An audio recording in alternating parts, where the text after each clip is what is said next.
My precious children of God, I greet each one of you in the name of our Lord and Savior Jesus Christ. मेरे प्रिय परमेश्वर के बच्चों, आज के सुबह मैं आप प्रत्येक जनों को प्रभु यीशु मसीह के नाम पे प्रेमपूर्ण शुभकामनाएं देती हूँ। Today we are going to meditate 1 Peter chapter 5 verse 10. और आज के दिन हम सुबह 1 पत्रस 5-10 वचन पर मनन करेंगे। Turn your Bibles to 1 Peter chapter 5 verse 10. और आप अपने बाइबल को 1 पत्रस 5-10 के और मोड़ लीजिएगा। May the God of all grace, who called us to his eternal glory by Christ Jesus, after you have suffered a while, perfect, establish, strengthen and settle you. परमेश्वर जो सारे अनुग्रह का दाता है, जिसे तुम्हें मसीह ने अपने अनंत महिमा के लिए बुलाया, तुम्हारी थोड़ी देर तक दुख उठाने के बाद आप ही में तुम्हें सिद्ध और स्थिर और बलवंत करेगा। Romans 8:30 says, God in his great mercy called us and justified us and glorified us. और रोमियो 8:30 में हम पढ़ते हैं, प्रभु ने हमें धर्मी ठहराया है और उन्होंने अपनी महिमा से हमें भर दिया है। In my life, even though I was a born Christian, I never knew anything about the true Christian life. यद्यपि मैं एक मसीह जीवन में जन्मी थी, परंतु सच्चे मसीह के बारे में मुझे कोई ज्ञान नहीं था।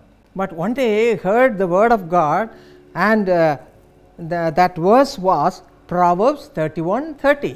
और एक दिन मैंने परमेश्वर के वचन को सुना, नीति वचन 31:30 को सुना।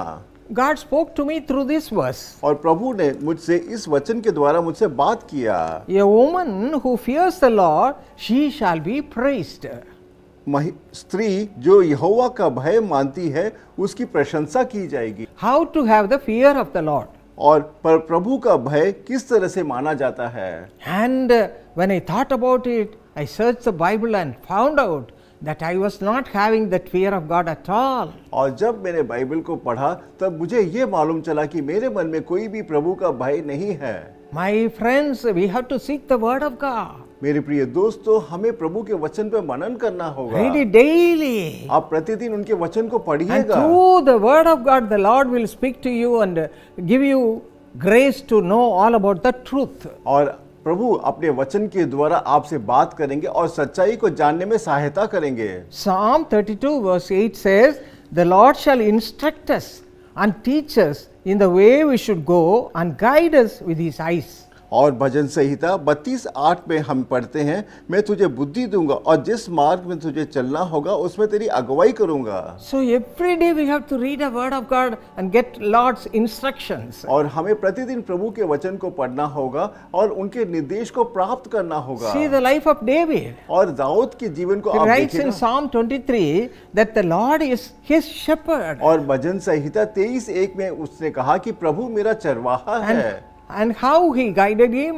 and showed him the real truth and made him receive all God's abundant blessings. और प्रभु ने किस तरह से उसकी अगुवाई की और सच्चे मार्ग में उसकी अगुवाई की और उसको अत्यधिक आशीष को प्राप्त करने में सहायता की।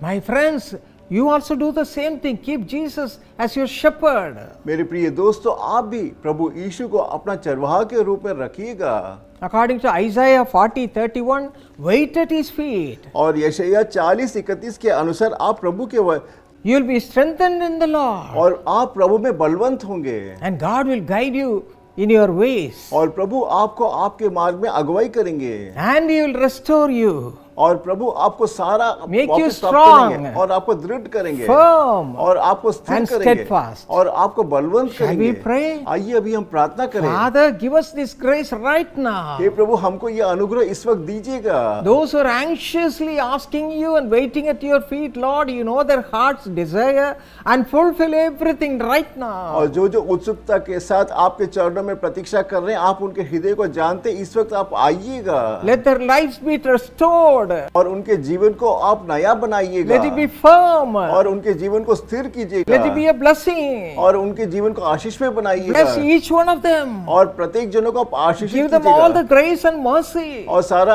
अनुग्रह और दया दीजिएगा। Lord, give them a closer walk with you. और आपके साथ चलने का अनुग्रह दीजिएगा। Lord, let every glory be upon you, O Father. और सारी महिमा इनके ऊपर हो प्रभु।